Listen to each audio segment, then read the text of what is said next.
اللهم كل وليك الحجة ابن الحسن صلواتك عليه وعلى آبائه في هذه الساعة وفي كل وليا وحافظا وقائدا وناصرا ودليلا وعينا حتى تسكنه أرضك طوعا وتمتعه فيها طويلا برحمتك يا أرحم الراحمين. صلوات پڑھے محمد. بسم اللہ الرحمن الرحیم. رب اشرح لی صدری ویسر لی امری واحلل عقدۃ من لسانی یفقهوا قولی. اما بعد فقد قال سبحانہ وتعالی فی محکم کتابہ بسم اللہ الرحمن الرحیم وما خلقت الجن والانس الا لیعبدون. صلوات پڑھے محمد وعلی محمد. دعا ہے پروردگار عالم اس ماہ مبارک میں ہم سب کی عبادتوں کو اپنی بارگاہ میں قبول فرمائے اور جو مقصد زندگی مقصد عبادت لے کر اس فرش پہ تشریف لائے خدا ان مقاصد میں بھی ہم سب کو کامیابیاں کامرانیاں نصیب فرما دیں. مسلسل آپ کی خدمت میں عرض کر رہے ہیں کہ انسان تب کہلاتا ہے جب وہ صاحب ہدف اور صاحب مقصد بنے. جانور کی زندگی کا کوئی ہدف نہیں ہوتا، کوئی مقصد نہیں ہوتا. یہ انسان ہے جسے خدا ایک ہدف مند ایک با مقصد زندگی گزارنے کا سلیقہ اور طریقہ بتاتا ہے. تبھی آپ کوئی بھی عبادت کریں، وہ چاہے نماز ہو، وہ چاہے روزہ ہو، وہ چاہے حج ہو، وہ چاہے عمرہ ہو، وہ چاہے زکوٰۃ ہو، وہ چاہے خمس ہو، سب عبادتوں کے کرنے سے پہلے انسان پر نیت واجب ہے. کیونکہ اگر نیت نہیں تو عبادت کا کوئی فائدہ نہیں ہے.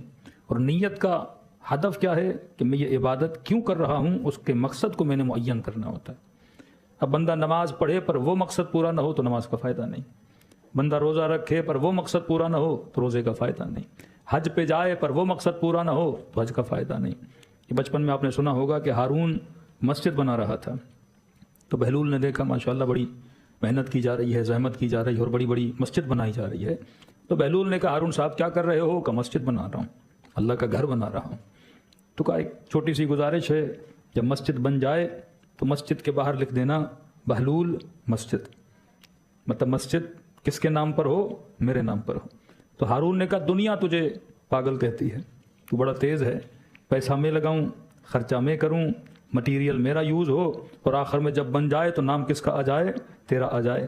یہاں بہلول نے کہا یہی تو میں تجھے بتانا چاہ رہا ہوں، تو مسجد نہیں بنا رہا تو اپنا نام بنا رہا ہے. عمل کتنا اچھا ہے لیکن انسان کی نیت اگر بدل جائے تو عمل کیا ہو جاتا ہے؟ ضائع ہو جاتا ہے. کہ یا رسول اللہ فلاں بندہ جنگ میں مارا گیا، شہید ہو گیا.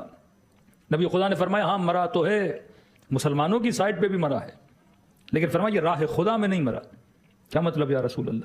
کیا اس نے دیکھا کسی کافر کے پاس ہٹا کٹا قد کا بڑا خچر تھا، اس کی نگاہ خچر پہ پڑ گئی، اس نے کہا اسے ماروں گا پھر اس کا خچر غنیمت میں کسے ملے گا؟ مجھے ملے گا. تو نبی نے فرمایا گیا تھا اسے مارنے، خچر لینے، اور خود کیا ہو گیا؟ مر گیا. تو کہا کہ یہ راہ خدا میں نہیں مرا، راہ خچر میں مرا ہے. یہاں انسان نماز پڑھ رہا ہے، خدا پہلے تعین کر رہا ہے اس کی نیت کا. آج کامیاب ترین لوگ وہ ہیں جن کی زندگی میں گول سیٹنگ ہوتی ہے. اگر آپ کی زندگی میں کوئی گول نہیں، ہاں ویکلی گولز ہوں، ڈیلی گولز ہوں، منتھلی گولز ہوں، ایئرلی گولز ہوں کہ 10 سال کے بعد میں نے کیا بننا ہے، 20 سال کے بعد میں نے کیا بننا ہے. یہ نماز کیا ہے؟ یہ ڈیلی گول ہے. روزہ کیا ہے؟ ایئرلی گول ہے. کوئی دن میں 200 مرتبہ کوئی اللہ کا ذکر کرتا ہے، یہ بھی گول ہے. جب آپ ایک گول کو اچیو کرتے ہو تو سائیکولوجیکلی آپ کے وجود کے اندر ایک خوشی کا احساس ہوتا ہے. صبح سے شام تک بچہ پڑھ رہا تھا کہ ایگزام میں کیا ہو جاؤں، پاس ہو جاؤں. جیسے پاس ہوگا اور پاسنگ مارکس کو دیکھے گا، اس کے اندر ایک ہیپینس، اس کے اندر ایک خوشی ہوگی. جو بندہ ڈیلی نماز پڑھتا ہے اور جب نماز نہ پڑھ سکا تو اندر پہ اداسی آ جاتی ہے، لیکن جیسے نماز کو پڑھ لیتا ہے وجود میں خوشی آ جاتی ہے. آپ صبح سے شام تک روزہ رکھتے ہو، افطاری کے وقت جب آپ افطاری کرتے ہو، اللہم لک صمت وعلی رزقک افطرت وعلیک توکلت، جب آپ وہ ایک کھجور کھاتے ہو اور افطار کرتے ہو، ایک طرح سے آپ کا گول پورا ہو گیا کہ میں نے پورا دن اپنی زبان پہ کوئی لقمہ نہیں ڈالا، میں نے پانی کا گھونٹ نہیں پیا. اب جیسے افطاری کرتے ہو آپ کے اندر ایک ہیپینس، آپ کے اندر ایک خوشی آ جاتی ہے، کیونکہ آپ نے اپنے گول کو کیا کیا ہے، پورا کیا ہے. تو خدا وہ گول کی نیت بتا رہا ہے کہ 2 رکعت نماز پڑھتا ہوں، نیت کرو. عمرہ کرتا ہوں، نیت کرو. حج پہ جا رہا ہوں، نیت کرو. نیت ہر عبادت کی ایک ہے، اس کے علاوہ کچھ بھی نہیں ہے. 2 رکعت نماز پڑھتا ہوں قربتاً الی اللہ، حج پہ جاتا ہوں قربتاً الی اللہ، مولا حسین کا نیاز کرتا ہوں قربتاً الی اللہ، کسی غریب کی مدد کرتا ہوں قربتاً الی اللہ. آج ہم سب کے قریب ہیں، اور اگر نہیں تو خدا کے قریب نہیں ہے. اولاد ہے پاس میں، پیسہ ہے ہمارے پاس، گھر ہیں ہمارے پاس، لاکھوں قسم کی محبتوں میں جکڑے ہوئے ہیں، لیکن اگر کسی کی محبت، کسی کا عشق، کسی کا قرب اگر ان بندے کو نہیں ملتا، وہ کون ہے؟ قرب پروردگار عالم ہے. امیر المومنین نے کسی سوال کیا، امام نے فرمایا یہ بتا، مثلا آج کی مجلس میں اگر 50 لوگ ہیں، 100 لوگ ہیں، اور خطیب کی یہ کوشش ہو کہ 100 کے 100 راضی ہو جائیں، یہ امر بہت مشکل ہے کہ بندہ 100 بندوں کو راضی کرے. کوئی کسی کنٹری کا پریزیڈنٹ ہو اور وہاں کی آبادی مثلا 10 ملین اور کوشش کرے کہ 10 ملین مجھ سے کیا ہو جائیں، راضی ہو جائیں. اٹس ویری ڈیفیکلٹ کہ آپ 10 ملین کو راضی کر سکو. تو امیر المومنین فرمایا اپنی عقل سے پوچھ، ہزاروں کو راضی کرنا مشکل ہے، آسان ہے یا مشکل ہے؟ یا ان ہزاروں میں اگر کوئی ایک ہو اسے راضی کرنا آسان ہے؟ تو مولا سیدھی بات ہے، ایک بندے کو راضی کرنا آسان ہے، لیکن ہزاروں کو راضی کرنا مشکل ہے. کہ پھر ہزاروں کو چھوڑ، تو اس ایک کو راضی کر لے. ہاں، رب تجھ سے راضی ہوا تو سمجھو بندے بھی کیا ہو جائیں گے، تجھ سے راضی ہو جائیں گے.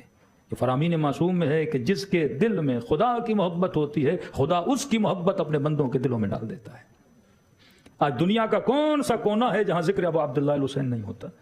کیونکہ حسین نے نو کے نیزہ پہ اللہ کے ذکر کو بلند کیا، اور خدا نے دنیا کے کونے کونے میں امام حسین کے ذکر کو کیا کر دیا، بلند کر دیا. کہاں کہاں سے لوگ کربلا جاتے ہیں. کیا کیا تھا امام حسین نے؟ حسین نے کس کو راضی کیا تھا؟ خدا کو راضی کیا تھا. اب جگہ جگہ مومنوں کے دلوں میں خدا نے اگر کسی کی محبت ڈالی ہے، وہ ابا عبداللہ حسین کی محبت ڈالی ہے. تو انسان تب بنتا ہے جب انسان با مقصد، با ہدف ایک گول بنا کے زندگی گزارتا ہے. جوان 17 سال کا ہے، کوئی گول نہیں، یہ زندگی گدھے جیسی زندگی ہے. بندہ 30 سال کا ہو گیا، بھائی کون سے گول اچیو ہوئے، کون سے اچیو نہیں ہوئے. انسان شادی کرنا چاہتا ہے نا، یہ گول ہے. صاحب اولاد بننا چاہتا ہے، یہ گول ہے. کوئی کتاب پڑھ کے ختم کرنا چاہتا ہے، یہ گول ہے. آج ہم میں سے کتنے لوگوں نے، آقا قراتی کہتے ہیں صرف آپ ایک کام کر لیں آپ کی زندگی نورانی بن جائے گی، جو ہم بہت کم کرتے ہیں. ماہ مبارک رمضان کس چیز کا مہینہ ہے؟ قرآن کا مہینہ. کئی لوگ پوچھتے ہیں مولانا بیسٹ بک اسٹڈی کرنے کے لیے کون سی بک ہے؟ کئی لوگ یہ کتاب پڑھو، وہ کتاب پڑھو، وہ کتاب پڑھو، لیکن بہترین کتاب جو پڑھی جا سکتی ہے وہ کون سی کتاب ہے؟ قرآن کریم ہے. اب سمپل ترجمہ پڑھو گے تو شاید اتنی چیزیں آپ کو نہ ملیں. ایک گول بناؤ کہ میں نے زندگی میں ایک بار کمپلیٹلی ایک تفسیر قرآن پڑھنی ہے. کوئی بھی ایک تفسیر اٹھا لیں. مثلا میری نظر میں جو بہترین تفسیر ہے وہ تفسیر نور ہے، آقا قراتی کی تفسیر، جو عوامانہ تفسیر ہے. بعض تفاسیر ایسی ہیں جو علماء بھی پڑھتے ہیں تو ان کی سمجھنا بہت مشکل ہوتا ہے. ایسی تفسیر جو عوام الناس کے لیے ہے. آیت اللہ قراتی کہتے ہیں قرآن آیا ہی عوام کے لیے ہے. اب قرآن اگر اتنا مشکل ہو کہ عوام سمجھ نہ سکے تو پھر اس کتاب کا کوئی فائدہ ہے ہی نہیں. خدا ہدن للناس کہہ رہا ہے، ہدن للعلماء نہیں کہہ رہا، ہدن للمولوی حضرات نہیں کہہ رہا. کہ کتاب کس کے لیے ہدایت ہے؟ للناس ہے، جمیع الناس کے لیے کتاب ہدایت ہے. جب لوگوں کے لیے کتاب ہدایت ہے تو ہمارے لیے سمپل ہونی چاہیے نا، ہم کتاب پڑھیں اور ہمیں سمجھ میں آئے. ایک گول بنا دو زندگی میں. اگلے سال یا اس سے اگلے سال زندگی رہی اور آپ کے درمیان رہے، مجھے نتیجہ بتائیے گا خدا نے آپ کی زندگی میں سارے ڈپریشن، ساری انزائٹی، ساری پریشانیاں دور ہو جائیں گی اگر ڈیلی 1 صفحہ 2 صفحے آپ قرآن کی تفسیر کے پڑھیں اور یہ گول بنا دے کہ میں نے زندگی میں کمپلیٹلی ایک قرآن کی تفسیر کا دورہ کیا کرنا ہے؟ پورا کرنا ہے. بہترین تفسیر آقا قراتی کی، اس کے علاوہ بھی کوئی اور تفسیر مل جائے، شیخ محسن نجفی صاحب کی یا کوئی اور تفسیر مل جائے جس میں تھوڑی تشریح بھی ہو کہ آپ سمجھ سکیں. اب تفسیر قرآن سے ہوگا کیا؟ ہم نے شروع کیا تھا، پھر خدا نے توفیق سلب کر لی، تقریباً سورہ بقرہ کے 2-3 صفحات تک تفسیر کی تھی. لیکن اگر اردو میں یا انگلش میں آپ کو مل جائے قراتی کی یقیناً ہوگی، آپ پڑھ سکتے ہیں. تفسیر قرآن جب آپ پڑھیں گے اس میں ہسٹری بھی ہے، مطلب انبیاء کی پوری ہسٹری انسانیت اور آدمیت کی ہسٹری آپ سیکھ جائیں گے. تفسیر قرآن پڑھیں گے، علم الفقہ بھی آپ کو آ جائے گا. وضو کے مسائل، نماز کے مسائل، عرس کے مسائل، خواتین کے مسائل، ازواج کے مسائل، اولاد کے مسائل سارے آپ کو آ جائیں گے. تفسیر قرآن پڑھیں گے، سماجیات کا علم بھی آپ کو آ جائے گا کہ کس زمانے میں کس معاشرے میں انبیاء نے کس طرح سے تبلیغ کی. حضرت نوح 900 سال سے زیادہ، حضرت عیسیٰ علیہ السلام، حضرت ابراہیم، حضرت یوسف، حضرت ہود، حضرت صالح، حضرت یحییٰ، جتنے انبیاء ہیں ان کی تاریخ بھی آ جائے گی. علم معاشیات بھی آپ کو آ جائے گا. تفسیر قرآن پڑھیں گے، علم اخلاق بھی آپ کو آ جائے گا کہ میں نے باپ سے کیسے بات کرنی ہے. حضرت موسیٰ رشتہ لینے جاتے ہیں تو کس طرح رشتہ لیتے ہیں. حضرت یوسف کو خدا نے اگر علم اعجاز تعبیر خواب دیا تو کب دیا؟ جب یوسف نے اتنے بڑے گناہ سے خود کو بچایا. اس کے بعد خدا نے انعام بھی کیا دیا؟ تعبیر خواب کا علم دیا. آپ یا ممبر سے سنتے ہیں آیت اللہ نخودکی، شیخ رجب علی خیاط، یا رسول ترک، یا آغائے حسن علی نخودکی، یا امام خمینی، یا آغائے بحر العلوم. کتنے واقعات آپ سنتے ہیں. ان سب علماء کے پیچھے آپ دیکھیں گے اگر یہ صاحب کرامت بنے، کوئی نہ کوئی امتحان الہی تھا جس سے پاس ہو کے نکلے. اس کے گفٹ میں خدا نے ہدیتاً ان کو کیا بنا دیا؟ صاحب کرامت بنا دیا. یہی آپ سورہ یوسف میں پڑھتے.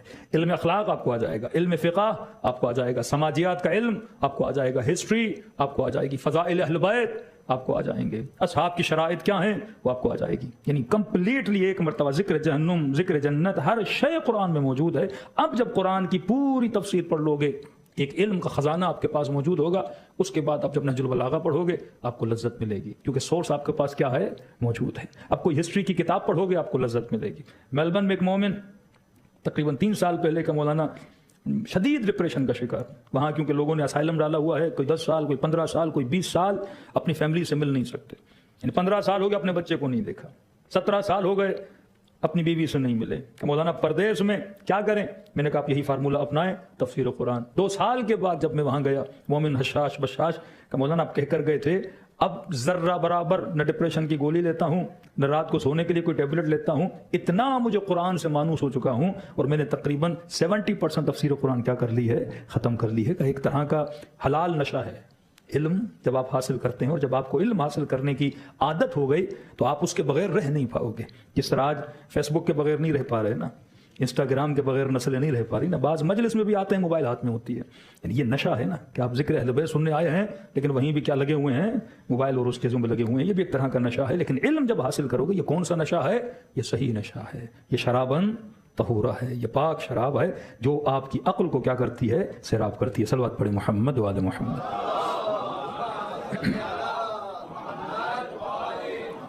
وعجل. تھوڑی مجھے فرصت ہوئی تو میں 1-2 مجالس میں کوشش کروں گا تھوڑا آپ کو تفسیر قرآن کا ٹچ دوں تاکہ آپ سمجھیں کہ قرآن ہم کس طرح پڑھیں. آغائے طباطبائی کہتے ہیں کہ قرآن کی خوبی یہ ہے کہ قرآن کی تفسیر بالقرآن. 2 لفظ یاد رکھیے، ایک ہے لفظ مجمل، ایک ہے مفصل. مثلا قرآن کی آیت والعصر، ان الانسان لفی خسر، مجھے قسم ہے زمانے کی. نماز کتنی ہے؟ 5. نماز فجر، نماز ظہر، نماز عصر، نماز مغرب، نماز عشاء. ترجمہ ہم کیا کرتے ہیں؟ مجھے قسم ہے زمانے کی. لیکن زمانے کے لیے عربی میں ایک لفظ ہے. کبھی خدا کہتا ہے والفجر، کبھی کہتا ہے والعصر. یہ دونوں زمانے ہیں لیکن خاص زمانے ہیں. فجر صبح والا ٹائم، عصر مغرب سے پہلے والا ٹائم. اب سوال یہ خدا یہ کیوں کہہ رہا ہے والعصر؟ کہ اس کا ترجمہ اس طرح ہوگا مجھے قسم ہے کس زمانے کی؟ عصر والے زمانے کی. کبھی کہا والفجر، مجھے قسم ہے فجر والے زمانے. ان دونوں کے اندر ایک خوبی ہے فجر میں اور عصر میں، کیونکہ عصر وہ ٹائم ہوتا ہے جو بہت جلدی گزر جاتا ہے، فجر بھی وہ ٹائم ہوتا ہے جو بہت جلدی گزر جاتا ہے. علماء کہتے ہیں اس کا ترجمہ ایسے ہوگا مجھے قسم ہے اس زمانے کی جو بہت جلدی گزر جاتا ہے. ان الانسان لفی خسر، بتحقیق کہ انسان کس میں ہے؟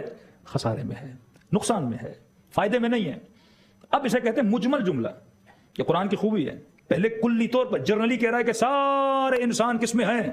خسارے میں ہیں. تو آپ سوال کریں گے بھائی میں امیر المومنین کا چاہنے والا، کیا میں خسارے میں؟ کیا میں علی ابن ابی طالب کا ماننے والا، کیا میں خسارے میں؟ کیا میں امام حسین کا ماننے والا، کیا میں خسارے میں؟ کیا میں مسلم ہوں، کیا میں خسارے میں؟ کیا میں مومن ہوں، کیا میں خسارے میں؟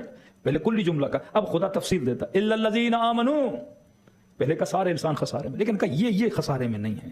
کون پروردگار؟ الا الذین آمنوا. قرآن اپنے جملوں کی تفسیر خود ہی کرتا ہے. آپ کو باہر کا محتاج نہیں بناتا. پہلے مفصل، پہلے مجمل، اس کے بعد خود تفصیل کرنا چلتا جاتا ہے کہ سارے انسان خسارے میں. پھر آپ سوال کریں کیا سارے انسان خسارے میں ہیں؟ اللہ کہے گا نہیں، الا الذین آمنوا، وہ خسارے میں نہیں جس نے ایمان لایا. تو کیا خدایا کیا صرف ایمان لانا کافی ہے خسارے سے نکلنے کے لیے؟ ابو سفیان نے بھی ایمان لایا، ابو ہریرہ نے بھی ایمان لایا، معاویہ ابن ابی سفیان نے بھی ایمان لایا. فتح مکہ ہوا، سارے آئے، نبی کے خیمے میں آئے، کہا اشہد ان لا الہ الا اللہ واشہد ان محمد رسول اللہ. یہی تو فرق ہے تمام فرقوں میں اور شیعوں میں، کیونکہ مسلمان الا الذین آمنوا تک رک جاتا ہے، شیعہ آگے بڑھتا ہے، قرآن آگے بڑھتا ہے، خدا آگے بڑھتا ہے. کیا پروردگارہ صرف ایمان لائے، کلمہ پڑھا، مومن بن گئے، مسلم بن گئے، ہندو تھا اور کہا کہ مسلمان بنتا ہوں، لڑکی سے شادی کرنی تھی کہ کلمہ پڑھ لو، اللہ کی بات مانو تاکہ نکاح ہو جائے. آج آپ کی ہی کمیونٹی میں کتنے لوگوں نے ہندوؤں کو مسلمان بنا کے شادیاں کی ہیں، وہ صرف کلمے کی حد تک مسلمان بنے تاکہ نکاح ہو جائے. کئی ایسے مسلمان جو صرف کلمے کی حد تک مسلمان ہوئے. الا الذین آمنوا، کہ خدایا صرف کلمہ پڑھ کے مومن ہو جائے تو خسارے سے نکل گیا؟ کہ نہیں، وعملوا الصالحات. یہ نہیں کہ صرف کلمہ پڑھا، فرمایا کلمے کے ساتھ ساتھ عمل صالح بھی انجام دے. اگر لا الہ الا اللہ کہا ہے تو نماز بھی پڑھے، اگر محمد رسول اللہ کہا ہے تو روزہ بھی رکھے، اگر لا الہ الا اللہ کہا ہے تو ظلم بھی نہ کرے، اگر محمد رسول اللہ کہا ہے تو یتیم پروری بھی کرے، ایتاء الزکات بھی دے، عمل صالح بھی انجام دے. کیا خدایا کلمہ پڑھ دیا، عمل صالح کر لیا، خسارے سے نکل گیا؟ کہ نہیں، منزل و منزل ہے. الا الذین آمنوا وعملوا الصالحات وتواصوا بالحق. ایسا تو نہیں کہ نمازیں پڑھ رہا ہے پر حق کو چھوڑ دے. کہ مثلا فلسطین پہ ظلم ہو رہا ہے، اسرائیل ظلم کر رہا ہے، اور میں کہوں مولانا میرا بزنس ہے کسی اسرائیلی کمپنی سے، اور نمازیں پڑھتا ہوں، مولانا خمس دیتا ہوں، سارے کارہ خیر کرتا ہوں، پوری سوسائٹی جانتی ہے مجھ سے بڑا کوئی مومن نہیں. اللہ کہتے ہیں ہاں کار خیر دیا، ہاں الحمدللہ کار خیر کرتا ہوں. خمس دیتے ہوں، الحمدللہ خمس دیتا ہوں. حج پہ جاتے ہو، ہاں واجب حج انجام دے دیا. ہر سال عمرے پہ بھی جا رہا ہوں. 40 امام حسین، ہاں جاتا ہوں. کسی مومن کو زیارت پہ بھیجتے ہو، ہاں اللہ نے دیا ہے 4 مومنوں کو 40 پہ بھیج دیا. لیکن وتواصوا بالحق نہیں ہے. اسرائیلی کمپنی کے ساتھ کام بھی کر رہا ہوں. جب تک تفریق حق و باطل نہیں کرو گے، کس میدان میں کھڑے ہو کے کار خیر انجام دے رہے ہو؟ فٹ بال کا گراؤنڈ ہے نا، ٹیم اے ٹیم بی، کس ٹیم کے لیے کھیل کے گول مار رہے ہو؟ بولو کھلاڑی اللہ کا ہوں لیکن شیطان کے میدان میں کھڑا ہوا ہوں. کار خیر کر رہا ہوں پر میرا گراؤنڈ اللہ والا گراؤنڈ نہیں ہے، شیطان کا گراؤنڈ ہے. قرآن نے کہا انما یتقبل اللہ من المتقین، فرمایا میں عمل اسی کا قبول کروں گا جو صاحب تقوی ہوگا. تقوی نہیں، نماز جتنی پڑھو قبول ہی نہیں ہے. اولئک حبطت اعمالہم، قیامت کے دن آئیں گے کہاں گئی میری نمازیں، کہاں گئے میرے روزے، کہاں گئے میرے حج، کہاں گئے میرے عمرے؟ کہا ہبط ہو گئے، سارے ہبط ہو گئے. لکڑیوں کا انبار تو نے جلایا تھا لیکن آگ میں راکھ ہو کے کیا ہو گئے؟ جل گئے. ایمان لاؤ، عمل صالح انجام دو. یہ آخری منزل بڑی مشکل ہے. وتواصوا بالحق، تو نے حق کا ساتھ دیا کہ نہیں؟ ادھر جمل، ایک طرف نبی کی زوجہ، ایک طرف علی بن ابی طالب، کس کے ساتھ کھڑے ہو؟ جنگ صفین، ایک طرف علی بن ابی طالب، ایک طرف امیر شام، کس کے ساتھ کھڑے ہو؟ اپنے بزنس کے مفادات، اپنا پیسہ، آج کس کے ساتھ کھڑے ہو؟ مظلوم کے ساتھ کھڑے ہو یا ظالم کے ساتھ کھڑے ہو؟ اگر حق کے ساتھ اسٹینڈ کرتے ہو تو خدا تمہارا روزہ بھی قبول کرے گا. ورنہ ہم سے لمبی نمازیں آپ کے مخالف پڑھتے ہیں، ہم سے لمبے لمبے عمرے، ہم سے لمبے لمبے طواف وہ کرتے ہیں، لیکن جرت نہیں ہے کہ باطل کو باطل کہہ سکیں، ظالم کو ظالم کہہ سکیں. آج ان کے بڑے بڑے مفتی اور بڑی بڑی نمازیں پڑھنے والے باطل کے ہاتھوں میں کیا ڈالتے ہیں؟ ہاتھ ڈالتے ہیں. یؤمنون بالطاغوت، وہ طاغوت پہ ایمان لاتے ہیں لیکن نمازیں پڑھ رہے ہیں. وہ کفار کے ساتھ بیٹھتے ہیں پر عبادتیں کرتے ہیں. وہ اپنے بزنسز کو لاس میں نہیں جانے دیتے لیکن نماز اپنی جگہ، مسجد اپنی جگہ. آج کیا ہم سے بڑی مسجدیں نہیں بنائی انہوں نے؟ لیکن ایک طرف مسجد، دوسری طرف مندر، ایک طرف ذکر خدا، دوسری طرف ذکر شیطان. اختلاط حق و باطل، the mixture of حق و باطل، حق کے ساتھ بھی ہے باطل کے ساتھ بھی ہے. یہ پلورلزم والا مسلمان خدا کو پسند نہیں ہے. ایک لائن خدا نے کھینچی ہے، فرمایا حق شناس بنو. اگر تیرے اندر یہ سینس ہی نہیں ہے کہ حق کیا ہے اور باطل کیا ہے اور دن رات تو نمازوں میں لگا ہوا ہے. کربلا جنگ نماز نہیں ہے، کربلا جنگ روزہ و فقہ و شریعت نہیں ہے. کربلا میں یہ مسئلہ نہیں تھا کہ یزید نماز نہیں پڑھتا، کربلا میں مسئلہ یہ نہیں تھا کہ ابن زیاد روزہ نہیں رکھتا. مد مقابل میں جتنے آنے والے تھے وہ نمازی تھے، خوارج نمازی تھے، اہل صفین نمازی تھے، روزے والے تھے. لیکن جہاں مشکل پیدا ہو رہی تھی وہ یہ تھی، وہ حق شناس نہیں تھے. تبھی رسول نے فرمایا علی مع الحق، والحق مع علی، فرما علی حق کے ساتھ ہے اور حق علی کے ساتھ ہے۔ اگلا جملہ بڑا عجیب تھا، فرما یہ نہ دیکھنا کہ حق کہاں جا رہا ہے، یہ دیکھنا کہ علی کہاں جا رہا ہے۔ سلمان حق شناس تھا، عمار حق شناس تھا۔ آج کنفیوز نیشن ہے کہ لوگوں کو پتہ ہی نہیں کہ حق کیا ہے باطل کیا ہے۔ آج آپ کے بڑے بڑے مولوی حضرات کنفیوز ہیں کہ حق کہاں ہے باطل کہاں ہے۔ نماز اپنی جگہ پڑھ رہے ہیں، روزے اپنی جگہ رکھ رہے ہیں، عزاداریاں اپنی جگہ ہو رہی ہیں، فرمائیے وتواصوا بالحق، اور اگلا جملہ وتواصوا بالصبر، فرمایا حق پہ کوئی چل ہی نہیں سکتا اگر اس کے اندر صفت صبر نہ ہو، کیونکہ حق پہ چلنے کے لیے میثم تمار بننا پڑتا ہے، حق پہ چلنے کے لیے حجر ابن عدی بننا پڑتا ہے، حق پہ چلنے کے لیے حبیب ابن مظاہر بننا پڑتا ہے، حق پہ چلنے کے لیے زینب کبریٰ بننا پڑتا ہے، کیونکہ حق کا راستہ بڑا کٹھن ہے۔ فرمایا آخری زمانے میں ایمان کو بچانا ایسے ہے جیسے ہاتھ پر آگ کے انگارے کو رکھنا، آخری زمانے میں حق کو پہچاننا ایسے ہے جیسے اندھیری رات میں کالے پتھر پر کالی چونٹی چلے اور تو اسے دیکھ سکے اور پہچان سکے۔ راہ حق کو پہچاننا اتنا مشکل ہے، کیوں ہے کہ آخری زمانے میں دجال آئے گا، اگر آپ اس کی بات کو نہیں مانو گے وہ تمہارے بچوں کی رزق، روزی، جابس، ہر چیز کیا کر دے گا، چھین لے گا تم سے، جس کو آج کی زبان میں آپ سینکشن بول سکتے ہو نا۔ ہماری مانو تو ٹھیک ہے، نہیں مانو تو کیا لگائے جاتے ہیں، سینکشن لگائے جاتے ہیں، آپ کے بزنس بیٹھ جائیں گے، آپ امپورٹ ایکسپورٹ نہیں کر سکو گے، آپ کمپنیز آؤٹ آف کنٹریز نہیں کھول سکو گے۔ ہاں اگر میری چھتری کے، میری امبریلا کے نیچے آؤ گے، آپ کے لیے بینکس بھی کھلے ہیں، آپ کے لیے ٹریولنگس بھی کھلی ہیں، آپ کے لیے ٹرانزیکشنز بھی کھلی ہیں۔ یہی وہ زمانہ ہے جس کا اشارہ رسول خدا کر رہے تھے، کیونکہ حق کا ساتھ، حق کو پہچاننا بھی آسان ہے۔ آج کس امت کو نہیں پتا کہ پوری امت میں وہ 40 سے زیادہ ممالک ہوں، اگر کوئی ظالم کے سامنے کھڑا ہے وہ علی ولی اللہ کا ماننے والا ہے، سب مانتے ہیں، شیعہ علی ابن ابی طالب بہادر ہیں، یہ وہ ہیں جو جذبہ جہاد بھی رکھتے ہیں، یہ وہ ہیں جو ظالم کو للکارنے کی ہمت بھی رکھتے ہیں، یہ وہ ہیں جو ان کے سامنے سٹینڈ کرنے کی طاقت بھی رکھتے ہیں، پہچان سب رہے ہیں، لیکن حق کا ساتھ دینا بڑا مشکل ہے۔ آپ ساتھ دو گے تو آپ پہ سینکشن لگیں گے، آپ ساتھ دو گے تو آپ کی رزق و روزی اور نان و نفقہ بند کر دیا جائے گا۔ فرمایا آپ ساتھ دینے کے لیے کیا ہونا چاہیے، وتواصوا بالصبر۔ چھوٹی سی سورہ لیکن خدا نے پورا دین اسلام بیان کر دیا۔ لیکن آج کا مفتی کہاں تک رک جاتا ہے، الا الذین آمنوا، تب بس ایمان لایا تو جنتی، رسول کو دیکھ لیا تو جنتی، دور سے آواز سن لی تو جنتی۔ اب کیونکہ دونوں نے رسول کو دیکھا تو دونوں مقدس بن گئے، اب کہا مارنے والا بھی جنتی، مرنے والا بھی جنتی، جس نے قتل کیا وہ بھی جنتی اور جو بیچارہ قتل ہو گیا وہ بھی جنتی۔ تبھی امیر المومنین فرماتے ہیں شیعو خدا کا شکر ادا کرو کہ اللہ نے علی والوں کو صاحب عقل بنایا ہے۔ یہ مکتب عقل کا مکتب ہے، وزڈم کا مکتب ہے۔ اب مولا سے پوچھا، مولا دعویٰ تو ہر کوئی کرتا ہے، کل تھوڑی عقل پہ میں نے اشارہ بھی دیا تھا، عقل کیا ہے، دا پاور آف کنٹرول، جس کی بریک جتنی مضبوط ہے اس کی عقل اتنی مضبوط ہے۔ امیر المومنین سے پوچھا، مولا آپ اپنے شیعوں کو کیا بولتے ہیں، صاحب عقل ہیں؟ امام فرمایا جی المؤمن قیس، مومن کین ہوتا ہے، مومن شارپ ہوتا ہے، مومن تیز ہوتا ہے۔ اب تیزی یہ نہیں کہ اس کا مال ہڑپ لیا، تیز ہے کہ جہنم سے بچے، شارپ ہے کہ جنت کے راستے پہ چلے، تیز اتنا ہے کہ دنیا کے فتنوں کو پہچان کر باطل کے راستے سے بچ جائے، کہ دشمن کا پروپیگنڈا ہے اپنی نسلوں کو بچائے، اپنے بچوں کو بچائے، اپنا ایمان بچائے، اپنا دین بچائے۔ یہ تیز ہوتا ہے، دشمن کے حربوں کو، ان کے حملوں کو سمجھ جاتا ہے۔ اب کہا کہ مولا ہر بندہ تو یہ کہتا ہے کہ میں کون ہوں صاحب، مجھ سے بڑا تو کوئی عقل مند ہے ہی نہیں، تو مولا پتہ کیسے چلے کہ کون عقل مند ہے کون بے وقوف ہے؟ تو مولا ایک صفت بتاتے ہیں عقل مند کی۔ فرمایا عقل مند کا پتہ عقل مند کی سلیکشن سے چلتا ہے، کیونکہ سلیکشن کے بعد ریلیشن پیدا ہوتا ہے۔ عقل مند کا پتہ اردو میں بولیں تو انتخاب سے چلتا ہے، اور جملہ بولیں تو چناؤ سے چلتا ہے، انگلش میں بولیں تو سلیکشن سے چلتا ہے۔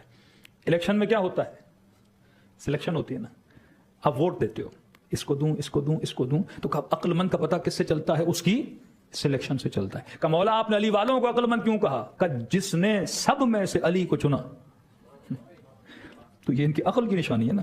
میں کہتا ہوں امیر المؤمنین کی خلافت و امامت کے لیے اگر ایک بھی آیت نہ ہو، غور سے سنیے گا، ایک بھی آیت نہ ہو، ایک بھی حدیث نہ ہو، ہمیں علی کو امام بنانے کے لیے آیت کی ضرورت نہیں، حدیث کی ضرورت نہیں، وہاں بس یہ دماغ ہو، کھوپڑی ہو، عقل ہو۔ جتنے صحابی ہیں سب کو لا کے کھڑا کر دیں، عقل سے پوچھیں امام کیسے بننا چاہیے، یہ نہیں کہ بڑوں سے ان سے نہیں، عقل سے، کہ بھائی میرے پاس جناب عمر صاحب بھی ہیں، ابو بکر صاحب بھی ہیں، عثمان صاحب بھی ہیں، حضرت علی بھی ہیں، جناب ولید بھی ہیں، اور جناب طلحہ بھی ہیں، جناب زبیر بھی ہیں، سارا رش لگا ہے، امام کسے بننا چاہیے، عقل سے پوچھیے، عقل جواب دے گی امام اسے بناؤ جو سب سے بڑا عالم ہو۔ امام اسے بناؤ جو سب سے بڑا شجاع ہو، امام اسے بناؤ جو حسب میں نسب میں سب سے کیا ہو، بہتر ہو۔ اب عقل سے پوچھتے جائیے، عقل سے پوچھتے جائیے۔ شیعہ جوان اب بہت کم دیکھیں گے ایک بندہ شیعہ بننے کے بعد ریورس گیئر لگا کے پھر کسی اور فقہ میں چلا جائے، لیکن آپ سینکڑوں دیکھو گے جو وہاں سے یہاں آتے ہیں۔ مطلب یہ کلاس ہے، کوئی 7ویں میں ہے تو وہ میٹرک کی طرف جاتا ہے، ایسا نہیں کہ میٹرک سے پھر 7ویں کی طرف واپس جائے، یہ ایک اپ گریڈ ورژن ہے۔ اور یہاں آنے کے بعد واپس کیوں نہیں جاتا؟ کیونکہ جسے بہتر سے بہتر ملے وہ پھر ابتر کی طرف نہیں جاتا۔ آج آپ کو کوئی بھی بولے، کوئی برادر اہل سنت کسی بھی فقہ سے آئے، آپ علی کو پہلا امام نہیں مانو، آپ بولو ایگری ہوں، جو آپ جسے کہو گے میں ماننے کے لیے کیا ہوں، کوئی ضد ہے ہی نہیں۔ مولا فرماتے ہیں نحن ابناء الدلیل، علی کا چاہنے والا جب بھی بات کرتا ہے کس سے کرتا ہے؟ ریزننگ دیتا ہے، دلیل سے بات کرتا ہے، کیونکہ تو کیا ہے، صاحب عقل ہے، ایموشن سے بات نہیں کرتے، دلیل سے بات کرتے۔ اگر کوئی کہے علی کو پہلا امام نہیں مانو، بولو آئی ایم ایگری، نام لاؤ کسے پہلا مانو، لیکن میری ایک شرط ہے، اگر علی کو چھوڑ رہا ہوں تو پھر کوئی ایسا لاؤ جو علی سے کیا ہو، بہتر ہو۔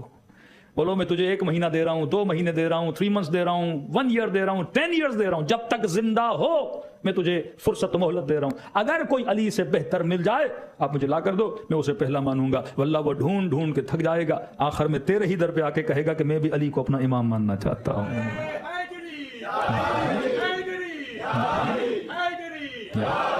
پاکستان میں ایک مفتی صاحب ہیں، آج کل الحمدللہ کئی مفتیان فضائل اہل بیت بہت زیادہ پڑھ رہے ہیں پاکستان میں۔ بس ایک یہ بھی چیز ہے کہ کوئی زیادہ فضائل اہل بیت پڑھتا ہے تو نیچے کمنٹس آتے ہیں لگتا ہے شیعہ ہو گیا ہے۔ تو یہ بھی آپ کی فضیلت ہے کہ جہاں فضائل اہل بیت ہوں وہاں لوگوں کو شیعہ یاد آتے ہیں۔ مطلب فضیلت اہل بیت کون پڑھتا ہے؟ شیعہ پڑھتا ہے۔ تو ایک طرح سے اپنے اوپر بلیم کر رہے ہیں کہ گویا جیسے وہ فضیلت اہل بیت نہیں پڑھتے۔ تو شب 19 تھی، یہ ٹی وی پر گئے تو شب 19 مطلب شب ضربت امیر المؤمنین، تو مفتی صاحب ٹھیک ٹھاک تیاری کر کے آئے تھے کہ آج بھی ہم بھی پڑھتے ہیں فضائل اہل بیت۔ تو ان سے کہا کہ نبی کے صاحب میں سب سے بڑا عالم کون تھا؟ تو اس نے کہا انکر صاحب یہ کوئی پوچھنے کی بات ہے؟ نبی نے فرمایا انا مدینۃ العلم وعلی بابها، انا مدینۃ الحکمہ وعلی بابها، میں شہر علم ہوں اور دروازہ کون؟ علی بن ابی طالب۔ کا سب سے بڑا بہادر کون تھا صحابہ رسول میں؟ یہ کوئی پوچھنے والی بات ہے؟ علی بن ابی طالب۔ ضربۃ علی یوم الخندق افضل من عبادۃ الثقلین، علی کی ایک ضربت عبادت ثقلین سے افضل ہے۔ من یشری نفسه ابتغاء مرضات اللہ، یہ شب ہجرت موت کے بستر پہ سو جائے اور یہ کہے کہ ایسی میٹھی نیند علی کو کبھی نہیں آئی جو آج کی رات شب ہجرت آئی۔ کہ شب 19 ضربت لگی تو کہا فزت برب الکعبہ، کعبے کے رب کی قسم علی آج کامیاب ہوا۔ کہ نبی نے جس کے لیے خندق میں فرمایا غدن لاتین رایۃ رجلا کرارا غیر فرارا، علی بن طالب، اس میں کوئی دو رائے ہے ہی نہیں، کسی میدان کو نہ چھوڑنے والا علی بن طالب۔ کہ حسب کے اعتبار سے، کا قریش کا بہترین حسب، ایمان کے اعتبار سے، کا سب سے پہلے ایمان لانے والے علی بن طالب، کا بچوں کے اعتبار سے، کا ان الحسن والحسین سیدہ شباب اہل جنہ، کا زوجہ کے اعتبار سے، کا سیدۃ النساء العالمین، کا بھائی تو جعفر طیار جیسا بھائی، فضائل پڑھتا گیا پڑھتا گیا پڑھتا گیا۔ اب کہا کہ مفتی صاحب یہ بتاؤ چاروں میں افضل کون ہے؟ کا علم میں نمبر 1 علی، شجاعت میں نمبر 1 علی، حسب میں نمبر 1 علی، اولاد کے اعتبار سے نمبر 1 علی، تربیت کے اعتبار سے نمبر 1 علی، عبادت کے اعتبار سے نمبر 1، ہر جگہ کہا نمبر 1 نمبر 1۔ اور کچا چاروں میں مفتی صاحب کے گلے میں کوئی ہڈی اٹک گئی۔ کہا دیکھیے نمبر 4۔ کہ کس اعتبار سے نمبر 4؟ کہ کیونکہ ہمارے بڑوں نے ترتیب بنائی ہے لہٰذا ہم اسی ترتیب کو آج تک فالو کر رہے ہیں۔ تو بڑوں کی ترتیب پہ چلنے والے اور ہیں، عقل کی ترتیب پہ چلنے والے اور ہیں۔ یا مولا فرماتے ہیں عقل مند کا پتہ اس کی کس سے چلتا ہے؟ سلیکشن سے چلتا ہے۔ جب آپ عقل کے میدان میں اترو گے تو اہل بیت سب سے پہلے نظر آئیں گے، امیر المومنین سب سے پہلے نظر آئیں گے۔ اب دیکھنا ہے کہ میں نے جب امام چنا تو بہتر سے بہتر چنا۔ چلو شاید ہم نے نہیں چنا، ہمارا بھی یہی چکر ہے، بڑوں نے چنا تو ہم بھی اسی طرح چلتے ہوئے آ رہے ہیں۔ عقیدے اگر تقلیدی ہوں تو یہ حال ہوتا ہے، پھر نسلیں بھی گمراہ ہو جاتی ہیں، لیکن عقیدے اگر تحقیقی ہوں، بیس اور ریسرچ ہوں تو دنیا ادھر کی ادھر ہو جائے انسان اپنے عقیدے کو نہیں چھوڑتا۔ کل میں ایک سوشل ایکسپیریمنٹ دیکھ رہا تھا، اس پہ نیٹ پہ آیا، کوئی کورین کوئی پتہ نہیں کنٹری تھی یا چائنیز تھی، آئی ڈونٹ نو۔ تو ان سے پوچھا کہ آپ کا دین کیا ہے، تو انہوں نے کہا کہ کسی نے کہا میں کرسچن ہوں، کسی نے کہا میں ایتھیسٹ ہوں، کسی نے کہا میں بدھسٹ ہوں۔ تو ان کو کہا اف آئی گیو یو $1000 آپ مسلمان ہو جاؤ گے؟ انہوں نے یس۔ $1000 مل رہا ہے مسلمان، تو اس نے 1000 دیا بھی، ان سے کلمہ بھی پڑھوایا، اس نے کلمہ بھی، کوئی بڈھی تھی، کوئی جوان تھا، کوئی دکاندار تھا، کہ $1000 اسے 500 بھی دو گے تو ہم کلمہ پڑھ لیں گے، کیونکہ دین کیا بنا؟ دین ہم دنانیرہم، آخری زمانے میں دین کیا بن جائے گا؟ پیسہ بن جائے گا. اب سمجھو امیر المومنین کی بات. عقل مند کا پتہ کیا ہے؟ اس کی سلیکشن سے چلتا ہے. جب تم چیزوں کو سلیکٹ کرتے ہو اس کا بیک گراؤنڈ کیا ہے؟ شادی کر رہا ہوں، بیک گراؤنڈ کیا ہے؟ لڑکی پیسے والی ہے، باپ بڑا بزنس مین ہے، 6 فیکٹریوں کا مالک ہے. پہلے سنت کے مفتی کا لطیفہ سناتے ہیں نا، کہتے کسی کی بیٹی کے لیے رشتہ آیا تو کہا کہ لڑکا ماشاءاللہ بڑا امیر ہے، یہ ہے وہ ہے، اتنی فیکٹریوں کا مالک ہے. تو کہا ٹھیک ہے رشتہ کر دیں. کہا لیکن ایک چھوٹا سا مسئلہ ہے، ہاتھ نہیں ہے اس کی. تو انہوں نے کوئی بات نہیں، امیر تو ہے، بیٹی اچھی زندگی گزارے گی. کہا پھر ایک اور مسئلہ بھی ہے، ٹانگیں نہیں ہیں اس کی. پھر انہوں نے سوچا کوئی بات نہیں، لولا ہے، لنگڑا ہے، لیکن پیسے والا تو ہے. پھر کہا دیکھیے کانوں سے بہرا بھی ہے، زبان سے بول بھی نہیں سکتے. انہوں نے کہا بھائی فریزر میں باقی گوشت ہم نے رکھا ہوا ہے اس کا. تو جو میری سلیکشن کی بیس ہے وہ کیا ہے؟ پیسے کی وجہ سے سلیکٹ کر رہا ہوں. دوست کسی کو بنا رہا ہوں کس وجہ سے بنا رہا ہوں؟ شہرت کی وجہ سے دوست بنا رہا ہوں. کسی کو زوجہ انتخاب کر رہا ہوں کس بیس کی بنیاد پہ؟ بیوٹی کی بیس پہ اس کو انتخاب کر رہا ہوں. مسجد بنا رہا ہوں کس بیس پہ؟ مولا فرماتے ہیں عقل مند کا پتہ کس سے چلتا ہے؟ اس کی سلیکشن سے چلتا ہے. یہ سلیکشن کس کی بنیاد پر ہے؟ اب آپ کو $1000 دیتے ہیں کہ یس ہم مسلمان بننے کو تیار ہیں. وہیں پہ وہ بندہ ایک مسجد میں گیا، ایک مسلمان کو پکڑا، اس نے کہا میں تجھے $10,000 دیتا ہوں کرسچن بنو گے. اس نے کہا 1 ملین بھی تو نہیں بنوں گا، 10 ملین بھی تو نہیں بنوں گا، بلینز بھی دو، میں اسلام کو نہیں چھوڑوں گا. کیونکہ اس نے اسلام کو کس سے مانا ہے؟ فکر سے مانا ہے، عقیدے سے مانا ہے. جناب حجر ابن عدی کو کہا حجر زندہ جلا دیں گے علی کو، چھوڑ دو. کہا نہیں چھوڑوں گا. اربا تلواروں سے ٹکڑے ٹکڑے کر دیں گے. کہا نہیں چھوڑوں گا. 2 بچے جوان کھڑے تھے، کہا دونوں کو مار دیں گے. کہا مار دو. نہیں چھوڑوں گا. پوچھنے والا کہنے لگا حجر اتنا ڈرا رہا ہوں تیرے اندر خوف نہیں پیدا ہو رہا؟ کہ خوف کیسے پیدا ہو؟ جو جن چیزوں سے ڈرا رہے ہو وہ علی نے مجھے پہلے ہی بتا دی تھی. جس طرح میں سمے تمار کو بتا دیا تھا امام نے کس طرح شہادت، جس طرح ہانی ابن عروہ کو پتا تھا. کہ بس ایک گزارش ہے، مارنا تو ہے مجھے پتا ہے مار دو گے، لیکن ایک گزارش ہے مجھے مارنے سے پہلے میرے بچوں کو مارو. تعجب سے کہنے لگا تو کیسا قسی القلب باپ ہے. باپ تو یہ کہتا ہے خدا میں مر جاؤں، میرے جوانوں کا مرنا مجھے نہ دکھانا. جوان بیٹا باپ کے سامنے مرے بڑی تکلیف ہوتی ہے. کہ تو کیسا باپ ہے؟ کہ مسئلہ باپ کا نہیں، مسئلہ علی کی محبت کا ہے. مجھے ڈر ہے کہیں مجھے مرتا ہوا دیکھ کر یہ قدم پیچھے نہ ہٹا دیں، لہٰذا میرا یہ دل ہے کہ پہلے یہ شہید ہوں، علی کی ملاقات کے لیے جائیں، پھر میں شہید ہو کے امیر المومنین کی ملاقات کے لیے جاؤں. یہ عقیدے کی پختگی. المؤمن کالجبل الراسخ، مومن کی مثال ایک مضبوط پہاڑ کی طرح ہوتا ہے. اب سائنٹیفکلی دیکھیں، سائنس میں پروون ہے کہ پہاڑ جتنا زمین سے باہر ہوتا ہے 3 گنا اتنا زمین کے اندر ہوتا ہے. اس کی اور مثال دوں، آپ دیوار پہ کیل لگاؤ، کیل اگر اتنی ہے اور ایک حصہ جائے گا، کپڑا ٹانگو گے کیل نکل آئے گی. اگر چاہتے ہو یہ کیل مضبوط ہو اور اس کے اوپر وزنی سے وزنی بھاری وزن ڈالو اور یہ کیل دیوار سے نہ نکلے، تو ضروری ہے کیل کے 3 حصے دیوار کے اندر جائے، 1/3 دیوار کے اندر جائے، تھوڑی نکلی ہو. یہ بڑے بڑے وزن کو کیا کرتی ہے؟ برداشت کرتی ہے. المؤمن کالجبل الراسخ، مومن کی مثال، یہ سائنٹیفکلی جملہ ہے، مومن کی مثال مضبوط پہاڑ کی طرح ہے. مطلب یہ انٹرنلی 3 گنا اتنا ڈیپ ہو تب جا کے حجر ابن عدی بنتا ہے، تب جا کے میں سمے تمار بنتا ہے. ہمارے عقیدے کیوں ہلکے پھلکے جیلی ٹائپ ہیں؟ جس موسم میں گئے، جس ہوا میں گئے ویسے بن گئے. کہتے بعض لوگوں کا ایمان مچھر کی طرح ہے، یہاں کی ایر اور ہوا آئی بندہ ادھر. رمضان میں آیا مومن بن گیا، رمضان گیا پھر ستیہ ناس ہو گیا. محرم کے دن آئے پھر ایمان طاقتور ہو گیا، محرم گیا پھر یہاں سے وہاں گیا. کربلا گیا تو مومن، دبئی کے ایئرپورٹ پہ اترا نہیں، پتہ نہیں ایمان اس کا کہاں چلا گیا. ککر نہیں ہے، مچھر کی طرح نہیں ہوتا. مضبوط جس بھی سوسائٹی میں رہتا ہے. اور مضبوط کب ہوگا؟ جب انٹرنل کیا ہوگا؟